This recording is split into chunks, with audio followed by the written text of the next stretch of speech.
మంత్రి కోమటిరెడ్డి వెంకటరెడ్డి కన్న కొడుకు పేరు మీద కట్టిన బడి తీరుగా కార్పొరేట్ బడి కూడా ఉన్నది పోన్రి. అది సర్కార్ బడా లేకుంటే సాఫ్ట్వేర్ కంపెనీ అన్నట్టున్నది కదా. మరి అంత మంచిగా కట్టిండు మంత్రి సారు. తన కొడుకు ప్రతీక్ రెడ్డి జీవిడిచిన సంగతి అందరికి తెలుసు కదా. తన పేరు మీద నల్గొండ పట్టణంలో ఉన్న బొట్టుగూడ ఏరియాల సర్కార్ బడిని ఒక గీ తీరుగా తయారు చేసిండు. ఒక్కటి కాదు రెండు కాదు 8 కోట్ల రూపాయలు తన జేబుల నుంచి ఖర్చు చేసి కార్పొరేట్ బడుల ఓనర్ల కళ్ళు మండేటట్టు చేసిండు. దానికి కోమటిరెడ్డి ప్రత్యేక గవర్నమెంట్ స్కూల్ అని పేరు పెట్టి పిల్లలకు మంచి చదువులు అందేటట్టు చేస్తున్నాడు. ఇక దునియాలో ఉన్న నెంబర్ 1 కంప్యూటర్లు, డిజిటల్ క్లాస్ రూములు, ప్రతి ఒక్క ఆటల బొట్టుగూడ పిల్లలు ఆరితేరాలే అన్నట్టు తీరొక్క తీరు ఆట వస్తువులు, పురుసత్తుగా పుస్తకాలు చదువుకోనికి పెద్ద లైబ్రరీ హాలు, బడి లేదన్న ప్రోగ్రాంలు చేసుకోవాలంటే కల్చరల్ థియేటరు, ఇట్లా ఒక్కటే రెండా బొచ్చడు పనులు చేసి సకల సౌలతులతోని కండ్లు చెదిరేటట్టు చేసిండు.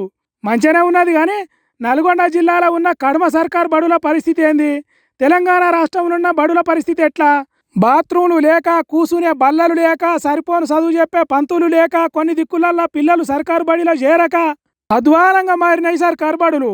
వాటిని కూడా ఈ తీరుగా తయారు చేయాలి కదా. కోమటిరెడ్డి సార్ అంటే మంచి మనసున్నది కాబట్టి కొడుకు పేరు మీద ఈ తీరుగా ఇట్లా బడిని కట్టించిండు. కడమ లీడర్లు కూడా ఇట్లనే నియోజకవర్గానికి 5-10 చొప్పున బడులను కట్టిస్తే బాగుపడేది తెలంగాణ పిల్లలే కదా. సర్కారు కూడా మా లీడరే కట్టించిండు, మా కోమటిరెడ్డి వెంకటరెడ్డే కట్టిండు అని గొప్పలు చెప్పుకోకుండా రాష్ట్రం మొత్తంలో ఈ తీరుగా బడులను తయారు చేసే ఆలోచన చేయాలి అని కోరుతున్నారు తెలంగాణ సర్కార్ బడులలో చదువుతున్న పిల్లల అయ్యవరు.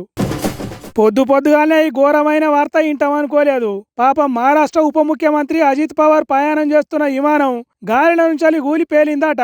అజిత్ పవార్తో పాటు ఇంకో 4 కూడా విడిచిండ్రట. మరి ఆ విమానం ప్రమాదం ఎందుకు జరిగింది? ఇప్పట్లో మహారాష్ట్రలో ఎన్నికలు కూడా లేవు కదా. ఎవరైనా కుట్రలు చేసి విమానం కూలేటట్టు చేసిండ్రా అని అనుకునేటట్టు కూడా లేదట కథ.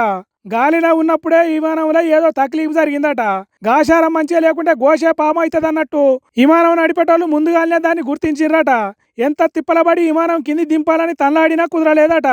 అయినా 2 సార్లు భూమికి దాకా తీసుకొచ్చిర్రట. కానీ అదృష్టం లేకుంటే అరటిపండు తింటే పనులు ఇరుగుతాయి అన్నట్టు విమానాన్ని కిందికి దించుడు కుదరలేదట. ఇక 3వసారి ఎట్లయితే అట్లాయే గాలిలో చక్కర్లు కొట్టి టెన్షన్ పడే బదులు ఎట్లనో తీరుగా విమానాన్ని కిందికి దించాలి అని ధైర్యం చేసి ల్యాండ్ అయ్యే జాగాకు చేరుకున్నారట. మరి అప్పుడు ఏం జరిగిందో ఎట్లా పాడైందో తెలియదు కానీ గాలి మోటారు అదుపు తప్పి ఓ బండరాయికి గుద్దుకున్నదట. ఇంకేమున్నది, దాంట్లో నుంచి మంటలచ్చుడు, ఒక్కసారే బాంబు వేలినట్టు పేలుడు జరిగిందట. దాంట్లో ప్రయాణం చేస్తున్న ఉప ముఖ్యమంత్రిని ఇంకో 4గురిని గుర్తుపట్టలేకుండా ఖాళీ చెల్లాచెదరైనరట. పాపం మహారాష్ట్ర రాజకీయాల చక్రం తిప్పే అజిత్ సార్కు ఇట్లా ఉడుతోని అక్కడి పబ్లికే కాదు దేశ లీడర్లు, తెలుగు రాష్ట్రాల లీడర్లు కూడా బాధలు మునిగినరు. పొద్దుగాల 8 కొట్టంగా ముంబై పట్టణంలో ఏదో కార్యం మీద విమానం ఎక్కి పూణేకు బయలుదేరిండట. బారామతి అనే ఏరియాలో దట్టంగా పొగమంచు ఉండు, అక్కడ కొండలు ఎక్కువ ఉండుతోని విమానం నడిపేటోళ్లకు ఏం చేయాలో అంతుపట్టలేదట. అందుకే ఈ ఘోరం జరిగింది అని అంటున్నారు. పాపం అజిత్ పవార్ లేడని తెలిసి ఎన్సీపీ లీడర్లు ఎక్కి ఏడుస్తున్నారు. ఈ ముచ్చట ఇట్లుంటే పశ్చిమ బెంగాల్ సీఎం మమతా బెనర్జీ మేడం అజిత్ పవార్ సావు మీద మాకు ఫుల్ డౌట్ అనుమానాలు ఉన్నాయని అంటున్నది. మహారాష్ట్రలో అజిత్ పవార్ ఎన్సీపీ, ఏక్నాథ్ షిండే శివసేన, బీజేపీ పార్టీలు కలిసి మహాయుతి కూటమి సర్కారు నడుపుతున్నాయి.